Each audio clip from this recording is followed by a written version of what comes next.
ममता बहुत ही सीधी और प्यारी लड़की थी, वहीं सुनील एक सरल और आगे बढ़ने की सोच रखने वाला लड़का। सुनील, बेटा सुनील कहाँ है? अरे जरा एक गिलास पानी तो दे दो। हाँ माँ, अभी आया। क्या माँ, पानी तेरे सर के पास ही तो रखा है, क्या हो गया है? तबीयत खराब है क्या? अरे नहीं नहीं, वो उठने का मन ही नहीं कर रहा था तो देखा ही नहीं। वैसे क्या कर रहा है? यहाँ बैठ ना मेरे पास। माँ पढ़ रहा था। वो क्या है ना, नौकरी में तो वक्त नहीं मिलता, अब ऑफिस से घर आकर ही तो वक्त मिलता है। अच्छा अच्छा ठीक है, पढ़ ले जा बेटा। सुनील पढ़ लिख कर और आगे बढ़ना चाहता था, लेकिन माँ की तबीयत खराब देखकर सोचता है कि शादी ही कर ले। कब तक माँ का ख्याल वो अकेले रख पाएगा? तो एक दिन, माँ ये ममता है, मैंने इससे शादी कर ली है। तुम्हारी तबीयत भी ठीक नहीं रहती तो मैंने सोचा शादी कर लेता हूँ। घर संभालने वाली और तुम्हें संभालने वाली कोई आ जाएगी तो अच्छा रहेगा। माँ अचानक से सामने बहू देखकर हैरान रह जाती है। बेटा ये क्या बात होती है? न बैंड, न बाजा, न दहेज, न शगुन, ऐसे कैसे बहू आ गई? माँ तू तो जानती है मैं नौकरी के साथ पढ़ाई कर रहा हूँ, तो कहाँ से इतना पैसा बचा पाता कि धूमधाम से शादी करता। वैसे भी माँ लोग तो आकर खाकर निकल जाएंगे, इसलिए बस वैसे ही। माँ जी, मैं आपका ख्याल रखूंगी।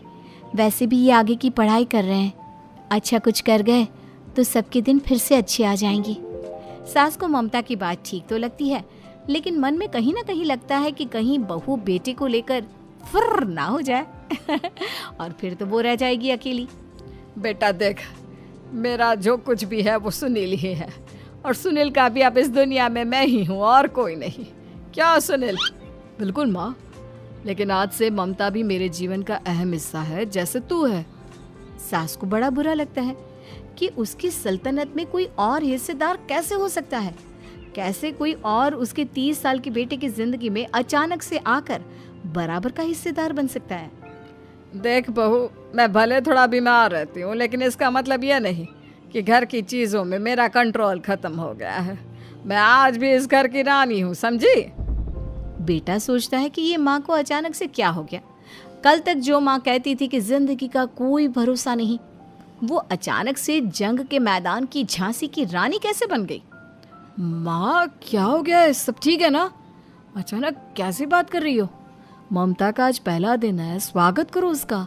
आसपास की आंटियों को बुलाओ, नई दुल्हन की मुंह दिखाए करवाओ। खैर, सास होने का फर्ज निभाती है और बाद में एक सहेली के साथ बाहर निकल जाती है। क्यों री बताया नहीं कि बेटे का ब्याह कर रही हो?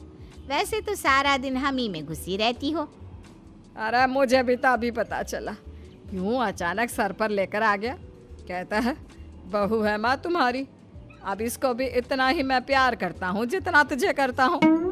लो जी, ये क्या बात हो गई? क्यों इतना प्यार करता है? अरे माँ का प्यार तो ज्यादा होता है। अब उसको तो कोई दूसरा पति मिल सकता है, लेकिन तुम ही बताओ, क्या माँ की ममता किसी और की हो सकती है? ना जी ना, बेटे को समझाओ ये बात। अरे क्या समझाऊं, मुझे तो खुद ही समझ में नहीं आ रहा कि क्या हो रहा है। जो बेटा कल तक माँ माँ करता था, अचानक से बीवी बीवी का राग आलाप रहा है। देखा, उसकी बीवी ना सुंदर और जवान है। सुंदरता के आगे तो एक से एक नहीं टिके, तो तेरा बेटा किस खेत की मूली है? सास को भी समझ में आ जाता है कि बहू की सुंदरता के आगे माँ का प्यार किसी काम का नहीं। उधर बीवी, ए जी, अम्मा जी सहेलियों को छोड़ने गई थी, अभी तक आई नहीं, हम देख आए क्या? अरे रहने दो ना, आ जाएंगी। कहाँ जाएगी, उनकी आदत है, एक बार जाती है तो पूरी पंचायत खत्म करके ही आती है। अच्छा ही है, खाना वाना खा कर गई होगी। छोड़ो ना, घूमेगी तो खाना पचेगा, नहीं तो ऐसे ही खाट पकड़ लेगी। बहू भी शांत हो जाती है। उधर सास सोचती है कि आज थोड़ा देर से ही घर जाती हूँ, जब बेटा परेशान होकर ढूंढेगा तब मजा आएगा। बीवी को खुद ही पता चल जाएगा कि माँ के आगे उसकी दाल नहीं गलेगी। लेकिन वहीं दूसरी ओर घर पर, ए जी, माँ जी अभी भी नहीं आई, हमको तो घबराहट हो रही है कि क्या करें, जाकर पता करें किसी के घर। अच्छा, कहाँ जाओगी ये भी बता दो। पहला दिन है तुम्हारा इस घर में और एक ही दिन में मोहल्ला छानोगी क्या? हाँ, तो आप भी तो नहीं जा रहे हैं ना, हमको फिक्र हो रही है। अरे यार, ये रोज का है अम्मा का, खाओ और सो जाओ। बस फिर क्या था, बेटा बहू खाना खाते हैं और कमरे में सोने चले जाते हैं। उधर जब सास को कोई देखने नहीं आता तो वो हार कर घर आ जाती है, जहाँ वो देखती है कि सारे घर की लाइट्स बंद है। सास को गुस्सा आता है, बहू, ममता बहू कहाँ हो? लेकिन सारे दिन की थकी बहू को ऐसी नींद आती है जैसे किसी ने भांग की गोली खिला दी हो। वो तो नहीं उठती। उठकर आ जाता है बेटा। क्या बात है अम्मा, काहे चिल्ला रही हो? अरे सो जाओ ना, सुबह की थकी है बहू, वो सो रही है। जोर से बोलोगी तो नींद खुल जाएगी उसकी। माँ को गुस्सा आ जाता है। फिलहाल तो सो जाती है, लेकिन मन ही मन ढेर सारा जहर बहू के लिए भरा होता है। सुबह बहू चाय बना रही होती है कि सास धीरे से गैस तेज कर देती है, जिससे चाय का बर्तन जल जाता है। और जैसे ही बहू चाय का बर्तन उठाती है, उसका हाथ जल जाता है। मेरा हाथ जल गया। वो जोर जोर से चिल्लाकर इधर उधर भागती है कि सास थोड़ी देर में उसके हाथ में पानी डाल देती है। हाय रे बहू, क्या कर रही हो? पहली बार रसोई छुई हो क्या? सासू माँ गलती से गैस तेज रह गई थी और बर्तन जल गया, जिससे मेरा हाथ जल गया। हाय रे, कितना गंदा दाग। छी छी छी छी, मुझे तो उल्टी आ रही है तेरा गला हुआ मांस देखकर। तू ना मुझे अभी साथ से खाना मत लगाना। बहू भी खुद का हाथ देखती है तो उसे भी रोना आ जाता है। कुछ दिनों के बाद सास की सहेली आती है, बहू चाय बनाकर लाती है। उसके जाने के बाद सहेली कहती है, बहू की सुंदरता ऐसी है कि कोई भी दीवाना हो जाए। वैसे तेरे बेटे का क्या हाल है? अरे वैसा ही है, बहू के पीछे लट्टू। क्या करूं, कुछ समझ में नहीं आ रहा। मैंने तो बहू के चेहरे पर दिवाली के पटाखे की चक्री फेंक दी, उसका पूरा चेहरा जल गया। अब देखो ना रही सुंदरता, और ना ही अब मेरा बेटा उसे पूछता है। अरे अब तो वो उसे छोड़कर दूसरी भी देखने को बोल गया है मुझे। बहू सारी बात सुन रही होती है। आंटी एक बात बताइए, क्या भरोसा है कि दूसरी सही आए और आपके अनुसार रहे? देखिए आंटी, मेरी सासू माँ को गलत बात सिखाने की जरूरत नहीं है। हमारा परिवार साथ में खुशी से रह रहा है। देख बहू, मेरी सहेली की बेइज्जती ना कर, वही अच्छा रहेगा तेरे लिए, समझी? बहू नहीं मानती है। वो बार बार उनकी सहेली को घर से निकल जाने को कहती है। तभी सास की सहेली पास के चूल्हे से लकड़ी लाकर बहू के चेहरे पर लगा देती है। बहू जोर जोर से रोने लगती है। अरे ये क्या कर दिया? मैंने कहाँ किया, ये तो तूने किया।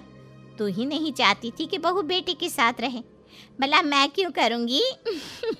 मैं तो चली, निपटो अब। बहू रो रही होती है, दर्द से चिल्ला रही होती है, लेकिन सास उसे डॉक्टर के पास नहीं ले जाती। तभी पति आता है। क्या हो गया ममता? ये दाग कैसे लगा? तुम कैसे जली? ममता कुछ नहीं कहती, बस दर्द से करा रही होती है। पति माँ की तरफ देखता है। हो ना हो माँ, ये पक्का आपका काम है। आप ही ममता से जला करती थी ना। देखना माँ, अब पुलिस आएगी, केस बनेगा, लेकिन पहले मैं ममता को अस्पताल लेकर जा रहा हूँ। सभी अस्पताल जाते हैं, जहाँ डॉक्टर ममता की सास से कहते हैं, आपने तो नहीं जलाया ना बहू को?